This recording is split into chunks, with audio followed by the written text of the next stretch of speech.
Well, ahead of the 64th session of the Commission on the Status of Women, UNICEF has released a report that shows more gains have been made in education. So that's some good news for girls across the globe. The number of out-of-school girls has dropped by 79 million in the last 2 decades. But there's been little headway made in shaping a less hostile environment for our girls. I'm joined now to discuss this by Nadia Sami-Jacobs from UNICEF Africa. Nadia, thank you so much for joining us.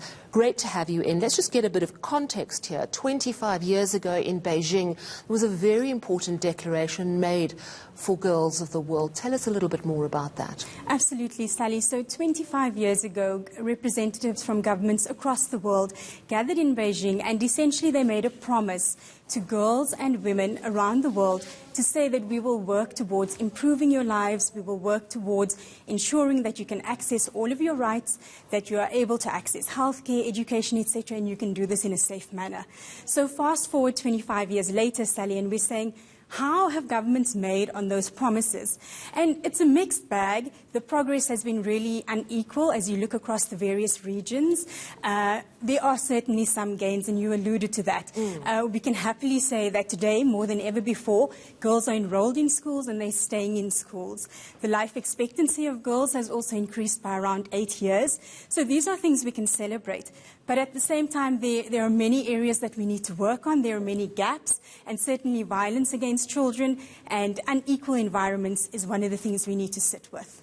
Do you have any understanding from the sort of stock taking of the last 25 years why it's been so difficult to stop this hostile environment for girls? I mean, it's a particular problem in South Africa where women and girls just face the most horrific situations on a daily basis. Why has the world battled to manage this issue? Well, you raise an important point, and the report tells us that being a girl in sub-Saharan Africa particularly is probably one of the most, it's home to the world's most disadvantaged girls. And there are 3 reasons really. Sub-Saharan Africa has the lowest rate of school completion, it has the highest rate of child marriage, it has the highest rate of HIV prevalence among adolescents, and so there are massive problems that girls face just trying to go about their daily lives.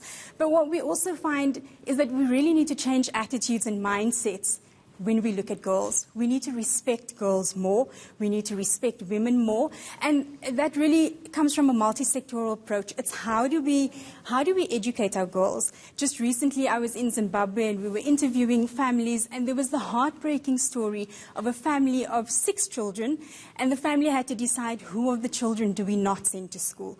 Can you guess the gender of the girl, the person that they do not send to school? And so those are the kinds of situations we're facing on the ground. We need to start at a point where we look at the girl equally to the boy, and we need to start teaching our children from a very young age that there is no difference between the capacity and what girls and boys have to offer the world.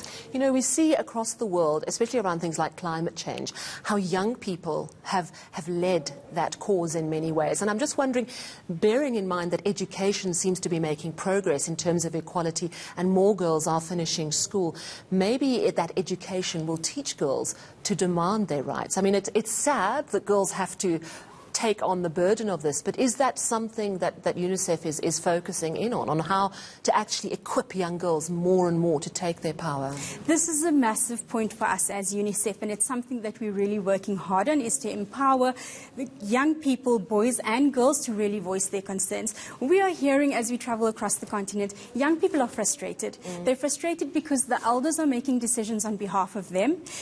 And often we find that the elders are not the ones that are really invested in the future because they're not the ones who are going to be around. And it's increasingly frustrating for young people who are so intelligent and who really do know what they need to do.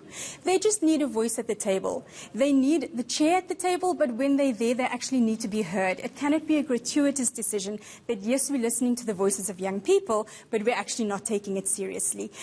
We've been blown away by input we've had from young people. Recently, UNICEF launched Youth Advocacy Guide, and It was actually written by young people around the African continent, and we had people who were activists around child marriage. There were people who were activists around climate emergency, and they're 16, 17, 18 years old. There was even a 12-year-old, and the input that they give is really, really important, and it could be life-changing if these voices are taken seriously. So we're working hard to ensure that they have the skills, that they have the access that they need, that they have the networks, that they're able to come to big gatherings and voice their concerns. I mean, we've been seeing young people increasingly arriving at massive platforms, at UN conferences, and they're really making their voices heard. So it's our job to make sure they have the support to continue doing that. Yes, absolutely, and fantastic good work that you are doing at UNICEF Africa. Thank you very much to Nadia Sami Jacobs.